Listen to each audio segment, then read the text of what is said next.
go straight to the phones and bring in a gentleman who writes about the NFL for the LA Times and does it very, very well. His name is Sam Farmer. Sam, thanks for joining us today. Yeah, my pleasure. Yeah, first topic we want to get to. I read your article a couple of days ago in the Times about the problems the NFL is having. We thought last offseason was bad, and it was. The Adrian Peterson situation, the Ray Rice situation, the Greg Hardy situation. We thought this offseason might be a little better. Things might be a little quieter. They're not. The Adrian Peterson saga continues. Now we've got the Aaron Hernandez trial. The Greg Hardy thing still has legs. And I think you have to consider Jameis Winston an NFL story now, and that's a story that will not die. What is going on with the NFL, Sam? Why is this stuff not going away? Why does it continue?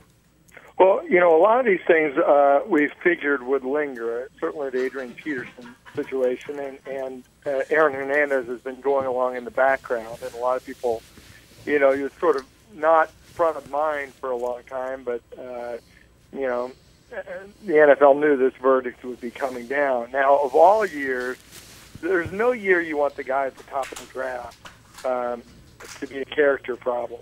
But of all years, coming off this most turbulent season, really in the history of the league, in a lot of respects, to have Jameis Winston at the top of the draft is really bad luck. I mean, it's a tough situation. So this was going to be sort of the off season where the league sort of resuscitated its reputation, or helped mend some of the defenses from the off season, but or from last season. But clearly, it's been a bumpy start to that.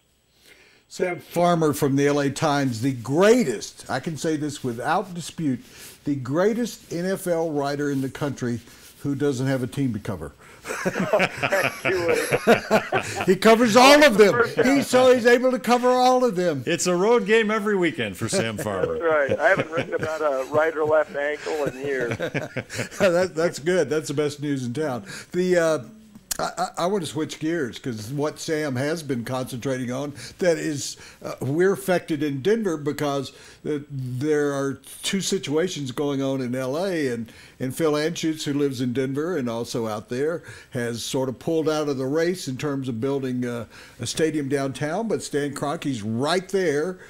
Stan Kroenke, who also has a place here, has a place out there, has a place in Missouri. Stan Kroenke's going to build a stadium, he presumes, for two teams. And you still got the Chargers and the Raiders, who are trying to put together their own little deal. And that advanced a little bit this week. So would you bring us up to date and where you think it's going to wind up, Sam?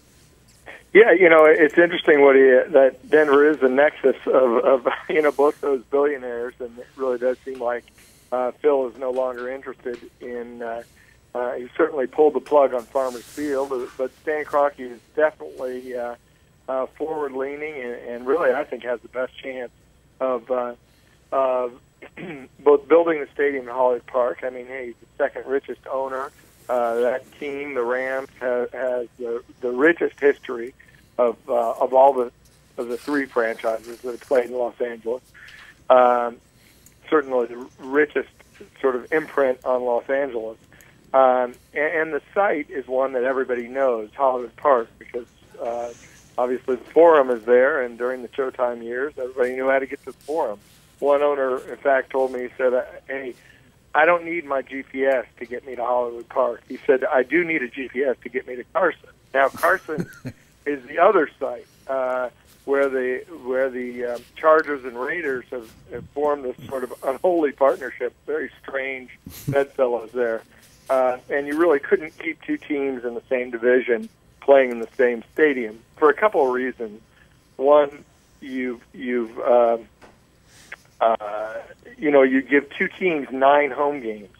So when they played each other each year, they'd each get a home game.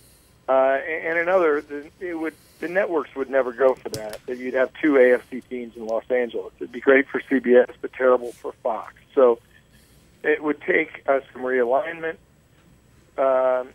You have to sell the Raiders to sort of corporate sponsors in Los Angeles. It's very difficult to do. and the Chargers don't really move the needle much in Los Angeles, certainly not relative to the Rams. And so, to me, the most likely scenario, and I don't see the league dropping in two teams simultaneously into the Los Angeles market. I just think it'd be unheard of in sports to drop two professional franchises at the same time into a market and try to split the sports dollar. So I think the most likely scenario, if a team moves in 2016, and it really seems like it's sort of pointing that way, is the Rams move, maybe play at the Coliseum for 2 or 3 years while they're building a stadium at Hollywood Park. They build a two-team stadium, and they either move the Chargers in after maybe a couple of years into a new stadium, or leave that vacancy open so you could always you have a two-team compliant stadium, but you maintain that leverage point to get deals done in other cities. So people can always say, well, we'll be the second team into Los Angeles.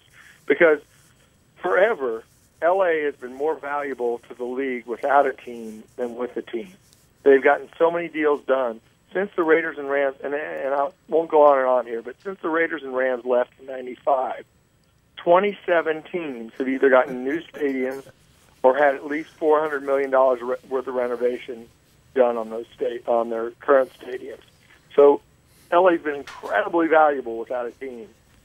And there's no huge galvanizing force in LA to bring a team back.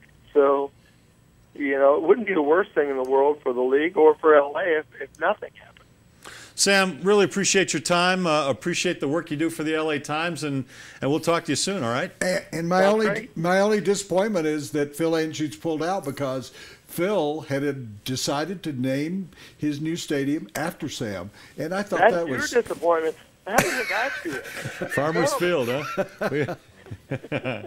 Hey, Sam, appreciate it. We'll talk to you soon, all right? Okay, sounds great, guys. All right, that's Sam Farmer of the LA Times. You should give him a read. He's a good one.